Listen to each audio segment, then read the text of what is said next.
இன்னைக்கு நம்ம சேனல்ல என்ன பார்க்க போறேன்னு பாத்தீங்கன்னா, நவம்பர் 19ஆம் தேதி கார்த்திகை 3ஆம் நாள் அமாவாசையானது வருகிறது. இந்த அமாவாசைக்கு பிறகு ஒவ்வொரு ராசி நேயர்களுக்கும் அவங்க வாழ்க்கையில ஏற்படக்கூடிய நல்ல விஷயங்கள் என்ன, கெட்ட விஷயங்கள் என்ன அப்படிங்கறத பார்க்கலாம். அந்த வகையில மிதுன ராசி நேயர்களுக்கு ஏற்படக்கூடிய நன்மை என்ன, தீமை என்ன அப்படிங்கறத இந்த வீடியோ மூலம் பார்க்கலாம். அதுக்கு முன்னாடி இந்த அமாவாசையோட சிறப்பு என்னங்கிறத பார்த்துட்டு அதுக்கப்புறம் உங்களுடைய ராசிக்கு என்ன பலன் கிடைச்சிருக்கு அப்படிங்கறத பார்க்கலாம். பொதுவாகவே அமாவாசை அப்படின்னு சொல்லும் போது இந்த நாள் முன்னோர் வழிபாட்டிற்கு உகந்த நாள் அப்படின்னு சொல்லலாம். இந்த நாள் பாத்தீங்கன்னா ரொம்பவே ஒரு முக்கியமான நாள் அப்படின்னு கூட சொல்லலாங்க. இந்த அமாவாசை தினத்தில் சூரியனும் சந்திரனும் நேர்கோட்டில் வருகின்றனர். இவங்க இரண்டு பேரும் ஒன்றை ஒன்று சந்தித்துக் கொள்கின்ற இந்த தருணத்தில் முன்னோர்கள் புண்ணிய லோகத்தில் இருந்து பூமிக்கு வருவதாக சொல்லப்படுது. அதே போல பிதுர் தேவதைகள் நம்மளுடைய முன்னோர்களை வழிபாடு செய்து அவங்களுக்கு உகந்த மரியாதையும் செலுத்துறாங்க அப்படின்னு சொல்லப்படுது. அதனால இந்த அமாவாசை தினத்துல புதிய காரியங்கள் நிச்சயமா தொடங்கலாம். புதிய தொழிலை கூட நிச்சயமா இந்த நாளில் நீங்க ஆரம்பிக்கலாம். இந்த மாதிரி நல்ல விஷயங்கள் செய்யும் பொழுது நிச்சயமா உங்களுக்கு நல்லதே நடக்கும் அப்படின்னு சொல்லப்படுது. இதனால உங்களுக்கு எந்தவித தீங்கும் ஏற்படாது அப்படின்னு உறுதியாகவே சொல்லப்படுது. முன்னோர்கள் பூமிக்கு வரக்கூடிய இந்த தினம் ரொம்பவே ஒரு நல்ல நாள் அப்படின்னு சொல்லலாம். இந்த அமாவாசை தினத்தில் முக்கியமாக சில விஷயங்களை செய்யலாம், சில விஷயங்களை செய்யக்கூடாது அப்படின்னு சொல்லப்படுது. சோ அது என்ன மாதிரியான விஷயங்கள் அப்படிங்கறத தெரிந்து கொள்ளலாம். அமாவாசை அன்று நிச்சயமாக வீட்டில் மாமிச ஆகாரத்தை தவிர்ப்பது ரொம்பவே நல்லதுங்க. சூரிய காலையும் சந்திர காலையும் சேருவதால் இந்த நேரத்துல நீங்க மாமிச ஆகாரத்தை எடுக்கவே கூடாதுங்க. அதே போல இந்த அமாவாசை நாளன்று வீடு வாசல் இல்லாத ஏழைகளுக்கு நீங்க அன்னதானம் செய்வது ரொம்பவே நல்லதுங்க. ஒவ்வொரு அமாவாசை என்றும் உங்களால முடிந்த அளவு உணவை நீங்க அன்னதானமாக செய்யலாம். அதே போல பசு, காகம், நாய் இந்த மாதிரி இதர ஜீவராசிகளுக்கும் நீங்க அன்னம் அளிக்கலாம். இந்த மாதிரி செய்யும் பொழுது நிச்சயமா உங்களுக்கு புண்ணியம் இதன் மூலம் கிடைக்க போகுது. அமாவாசை, பிதுர் தர்ப்பணம் மற்றும் அன்னதானம் செய்யும் பொழுது குல தெய்வம் இருக்கும் இடத்தில் செய்வது நல்லது அப்படின்னு சொல்லப்படுது. முடியாதவர்கள் உங்களுடைய இஷ்ட தெய்வத்தை நினைத்து நீங்க செய்யலாம். இந்த மாதிரி விஷயத்தை கோவில் குளங்களுக்கு சென்றுதான் செய்யணும் அப்படின்னு அவசியமே இல்லைங்க. வீட்டில் இருந்தபடியே நீங்க மனதார உங்களுடைய குல தெய்வத்தையும் இஷ்ட தெய்வத்தையும் நினைத்து நிச்சயமா நீங்க செய்யலாம். அமாவாசை என்று தலையில் எண்ணெய் தேய்த்து குளிக்கவே கூடாதுங்க. அதே போல தலையில் எண்ணெயும் வைக்க கூடாது அப்படின்னு சொல்லப்படுது. அதே போல அமாவாசை நாளன்று புண்ணிய தலங்களில் நிச்சயமா நீங்க நீராடலாம். நதியில், கடலில் நீராடக்கூடிய வாய்ப்பு உங்களுக்கு இருக்கு அப்படின்னு சொல்லலாங்க. இந்த அமாவாசை அன்று காலை சூரிய உதயத்தின் போது கடலில் எடுக்கப்பட்ட நீரை வீட்டுக்கு கொண்டு வந்து தீர்த்தமாக தெளிக்கலாம்.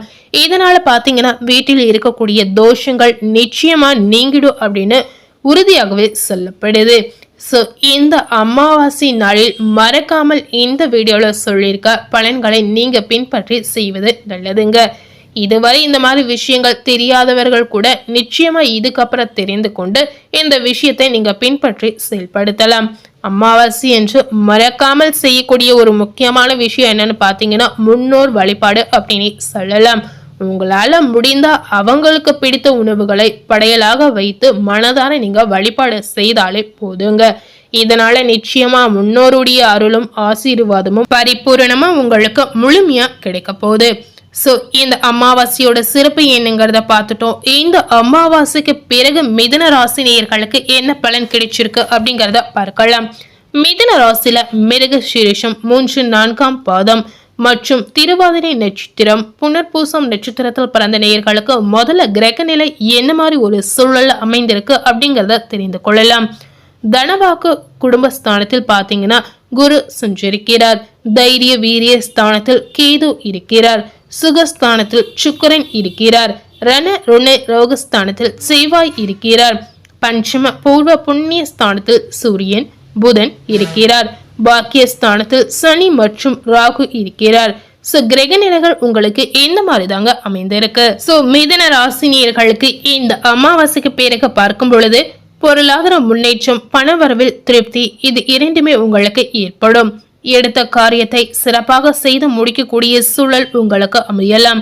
உடல் ஆரோக்கியம் உண்டாகும். வழக்குகளில் சாதகமான போக்கு உங்களுக்கு காணலாம். தொழில் வியாபாரத்தில் பார்க்கும் பொழுது இருந்த தொய்வு நீங்கி வேகம் பிடிக்கலாம். எதிர்பார்த்த ஆர்டர் இந்த நேரத்தில் உங்களுக்கு முழுமையாக கிடைக்க போகுது. இந்த நேரம் மிதுன ராசினியர்களுக்கு லாபங்கள் அதிகரிக்கக்கூடிய ஒரு நேரம் அப்படின்னு சொல்லலாம். உத்தியோகத்தில் இருக்கக்கூடிய மிதுன ராசினியர்களுக்கு செயல்திறன் நிச்சயமா அதிகரிக்கும். மேல் அதிகாரிகளின் பாராட்டும் பதவி உயர்வும் இந்த அமாவாசைக்கு பிறகு உங்களுக்கு கிடைக்க போகுது. புதிய வேலை தேடுபவர்களுக்கு சாதகமான பலன் கிடைக்கலாம். குடும்பத்தில் மகிழ்ச்சியான சூழ்நிலை உங்களுக்கு ஏற்படும். கணவன் மனைவிக்கிடையே ஒற்றுமை அதிகரிக்கும். பிள்ளைகள் மூலம் பெருமை ஏற்படலாம். உறவினர்களுடைய வருகையும் அவர்களால் நன்மையும் உங்களுக்கு உண்டாகலாம். திருமணம் தொடர்பான பேச்சுகள் உங்களுக்கு சாதகமாக முடியலாம். வீடு வாகனம் வாங்குவது அல்லது புதுப்பிப்பதில் நாட்டம் உங்களுக்கு அதிகரிக்கும். மிதுன ராசியில இருக்கக்கூடிய பெண்மணிகளுக்கு பார்க்கும் பொழுது எடுத்த காரியத்தை திறமையாக செய்து முடிக்கக்கூடிய சூழல் உங்களுக்கு ஏற்படும். மிதுன ராசியில இருக்கக்கூடிய மாணவர்களுக்கு பாத்தீங்கன்னா இந்த அமாவாசைக்கு பிறகு கல்வி பற்றிய கவலைகள் நீங்கலாம். பாடங்கள் படிப்பதில் வேகம் காட்டுவீர்கள். இதனால மாணவர்களுக்கு பாராட்டு கிடைக்கக்கூடிய ஒரு சிறப்பான நாட்களா இந்த நாட்கள் உங்களுக்கு அமையலாம். அடுத்ததாக மிதுன ராசியில மிருக சீரிசம் 3-4 பாதம் நட்சத்திரத்தில் பிறந்த நேயர்களுக்கு பார்க்கும் பொழுது இந்த அமாவாசைக்கு பிறகு குடும்பத்தில் உறவினர் வருகை ஏற்படும். கணவன் மனைவிக்கிடையே மகிழ்ச்சி நீடிக்கலாம். பிள்ளைகளுடைய முன்னேற்றத்தில் அக்கறை காட்டுவீர்கள். தந்தையின் உடல் நலத்தில் கவனம் நிச்சயமா அவசியம். ஆடை ஆபரணம் வாங்கக்கூடிய சூழல் உங்களுக்கு பிறக்கலாம். எடுத்த காரியம் நல்லபடியாக முடிய வேண்டும் என்ற மனக்கவலை உங்களுக்கு ஏற்படும்.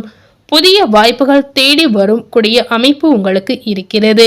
அதாவது கிடைக்கக்கூடிய வாய்ப்பினை தகுந்தவாறு பயன்படுத்திக் கொள்வது உங்களுடைய புத்திசாலித்தனம் அப்படின்னு சொல்லலாம். சோ மிதுன ராசினியர்கள் வாய்ப்பு உங்களை தேடி வரும் பொழுதே நீங்க பயன்படுத்திக் கொள்வது உங்களுக்கு ரொம்பவே நல்லதுங்க. அடுத்ததாக மிதுன ராசியில திருவாதிரை நட்சத்திரத்தில் பிறந்த நேயர்களுக்கு இந்த அமாவாசைக்கு பிறகு பார்க்கும் பொழுது உங்களுடைய உடன் இருப்பவர்களை மனதில் நினைத்து நீங்க செய்யக்கூடிய காரியங்களை முன்னெடுத்து வைப்பது நல்லதுங்க. இதனால வெற்றிக்கு தடை வராமல் காக்கும் அப்படின்னு சொல்லப்படுது. அரசியல் துறையினர்களுக்கு சாதகமான காலகட்டமாக இருந்தாலும் புத்தி கூர்மையுடன் செயல்களை ஆராய்ந்து செய்வது உங்களுக்கு அதீத நன்மையை பயக்கும் அப்படின்னு சொல்லப்படுது. மேல் இடத்திற்கும் உங்களுக்கும் தேவையற்ற வாக்குவாதம் கூட இந்த நேரத்தில் வரலாம். அதனால திருவாதிரை நட்சத்திரத்தில் பிறந்த நேயர்கள் இந்த மாதிரி விஷயத்துல நீங்க கவனமாக இருப்பது அவசியம். அடுத்ததாக மிதுன ராசியில புனர்பூசம் 1-2-3 பாதம் நட்சத்திரத்தில் பிறந்த நேயர்களுக்கு இந்த அமாவாசைக்கு பிறகு பார்க்கும் பொழுது மாணவர்களுக்கு கல்வியில் இருந்த சிக்கல்கள் தீரலாம். ஆசிரியர்களின் ஆலோசனை உங்களுக்கு அதீத மதிப்பெண்ணை பெற்றுத்தரக்கூடிய வாய்ப்பை ஏற்படுத்தி கொடுக்கும் அப்படின்னு சொல்லப்படுது. வாழ்வில் வளம் பெறக்கூடிய ஒரு காலகட்டம் அப்படின்னு சொல்லலாம். குடும்பத்தில் ஒற்றுமை அதிகரிக்கும். தொலைநோக்கு சிந்தனையுடன் புதிய கருத்துக்களுக்கு மதிப்பளிக்கக்கூடிய வாய்ப்பு உங்களுக்கு உண்டாகலாம். நீங்கள் எடுத்த காரியத்தை நிதானமாக செய்து முடிக்கக்கூடிய வாய்ப்பு கூட உங்களுக்கு ஏற்படும். எதையும் சாதிக்கும் திறமை உங்களுக்கு இந்த காலகட்டத்தில் உண்டாகலாம். சோ இந்த நேரத்துல புனர்பூச நட்சத்திரத்தில் பிறந்த நேயர்களுக்கு நீங்க எதிர்பார்க்காத பல மாற்றங்களும் பல திருப்பங்களும் உங்க வாழ்க்கையில நிகழப்போகுது அப்படின்னு சொல்லலாம். இந்த அமாவாசைக்கு பிறகு வரக்கூடிய நாட்கள் அனைத்துமே மிதுன ராசி நேயர்களுக்கு பாசிட்டிவான ஒரு நாள் அப்படின்னு சொல்லலாம். நீங்க எதிர்பார்க்காத நேரத்தில் எதிர்பார்க்காத விஷயங்கள் நடக்கக்கூடிய ஒரு சிறப்பான நாட்கள் அப்படின்னு சொல்லப்படுது. சோ மிதுன ராசினியர்கள் கண்டிப்பா இந்த வீடியோல சொல்லியிருக்க பலனுக்கு ஏற்றவாறு நீங்க நடந்து கொள்ளலாம்.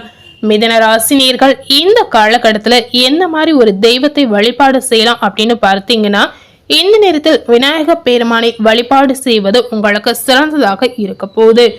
சோ இன்னைக்கு நம்ம சேனல்ல மிதுன ராசினியர்களுக்கு இந்த அமாவாசைக்கு பிறகு என்னென்ன நன்மைகள் நடந்திருக்கு, என்னென்ன தீமைகள் ஏற்பட போகுது அப்படிங்கறத இந்த வீடியோ மூலம் முழுமையா பார்த்து தெரிந்திருப்போம். ஸோ இந்த வீடியோவை நீங்கள் பார்த்து பயனடை, இந்த மாதிரி உங்கள் ஃப்ரெண்ட்ஸ் அண்ட் ஃபேமிலி பார்த்து பயனடைன்னு நினச்சிங்கன்னா இந்த வீடியோவை உங்கள் ஃப்ரெண்ட்ஸ் அண்ட் ஃபேமிலிக்கு லைக் பண்ணி ஷேர் பண்ணுங்கள். மேலும் இது போல் ஒரு புதிய தகவலை தெரிந்து கொள்ளணும் அப்படின்னு நினச்சிங்கன்னா மறக்காமல் நம்ம சேனலை சப்ஸ்கிரைப் பண்ணி அதே போல் பக்கத்தில் இருக்கக்கூடிய பெல் பட்டனையும் மறக்காமல் ப்ரெஸ் பண்ணிடுங்க. நீங்கள் சப்ஸ்கிரைப் பண்ணால் மட்டுமே நம்ம சேனலில் போடக்கூடிய எல்லா நியூ அப்டேட்டான வீடியோஸும் நீங்கள் உடனுக்குடன் பார்த்து தெரிந்து கொள்ளலாம். ஸோ மறக்காமல் சப்ஸ்கிரைப் பண்ணி பெல் பட்டனை ப்ரெஸ் பண்ணிவிடுங்க. தேங்க்யூ.